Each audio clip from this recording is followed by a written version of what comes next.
This is my version of The Last Supper by Da Vinci. You'll notice many differences, and I'll talk about those later.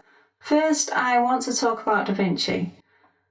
The reason we get so excited when we hear that Da Vinci illustrated a book on the golden ratio is because we all see Da Vinci as a genius.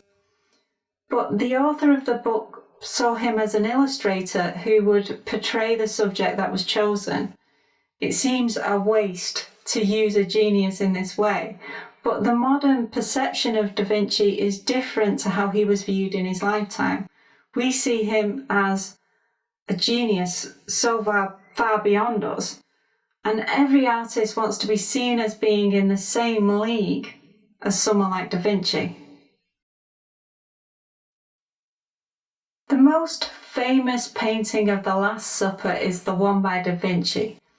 And if you create a painting of the Last Supper, it will always be connected to Da Vinci. No matter how far you stray in style or imagery, it will always be compared and contrasted to the painting he created.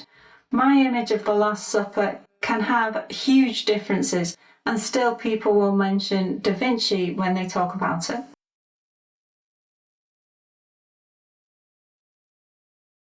My version is influenced not just by Da Vinci, but also by Salvador Dali. This is because Dali also created a painting of the Last Supper called Sacrament of the Last Supper. The dimensions of Da Vinci's Last Supper don't have any relationship to the golden ratio, but in Dali's version he uses a golden ratio canvas. In my image I have also used a golden ratio canvas. Dali also included a dodecahedron within his image. In my image I've included a dodecahedron and an icosahedron.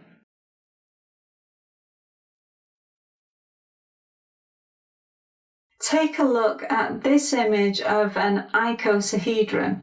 Inside this shape you can fit some golden rectangles. The same is true for the dodecahedron. Both of these shapes can fit golden rectangles within them. In mine and Dali's version of the Last Supper, we've used a golden ratio canvas and we've included shapes that fit golden rectangles inside them. In my image, I copied Da Vinci's images of the shapes. The shape also forms a cross behind the figure of Christ, and that connects the shapes to the Christian subject matter. I wanted to remain true to the themes of the painting while also considering the golden ratio.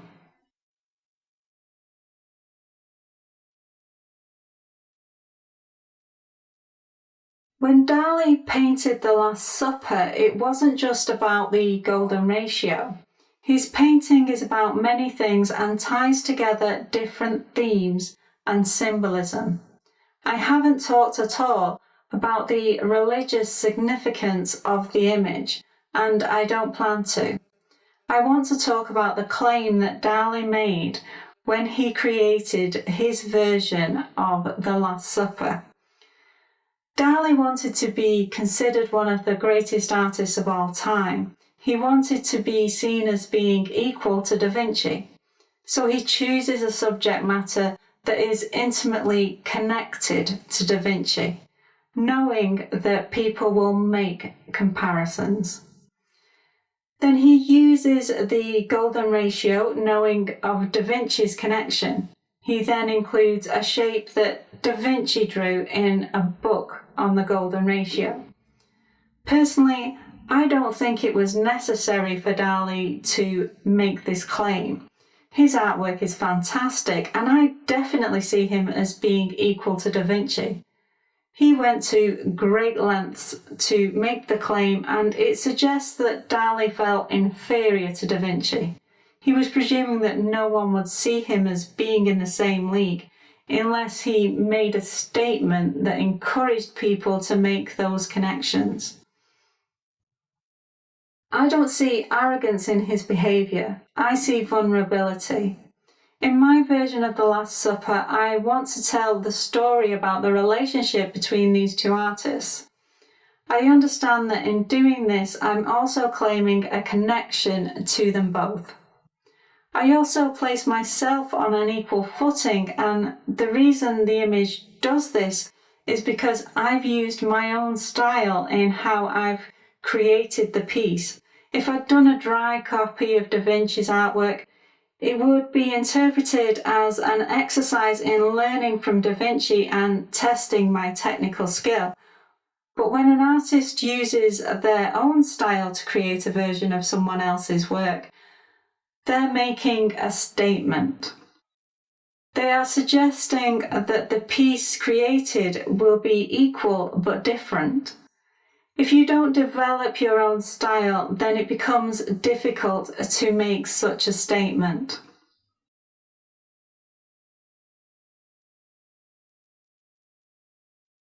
Maybe Dali uses the golden ratio because he felt it had the ability to create beauty, or it held a particular artistic value.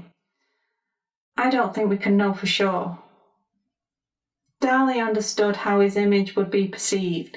He knew of the hype that surrounded the golden ratio, and he harnessed the myth in order to enhance his reputation. It suited him to feed the myth and to take it to a new stage.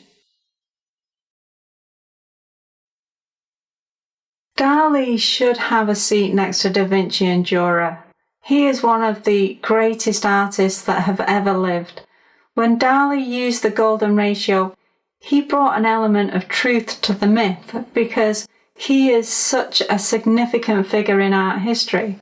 Dali is a great artist, and if you want to be considered as being equal to such a great artist, then you must explore his practice.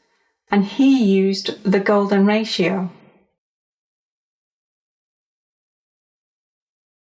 Dali made a concentrated effort to incorporate the golden ratio, but other than using a golden ratio canvas, the other golden ratio elements appear as subject matter. Those shapes have links to the golden ratio, and he was considering a lot of different factors.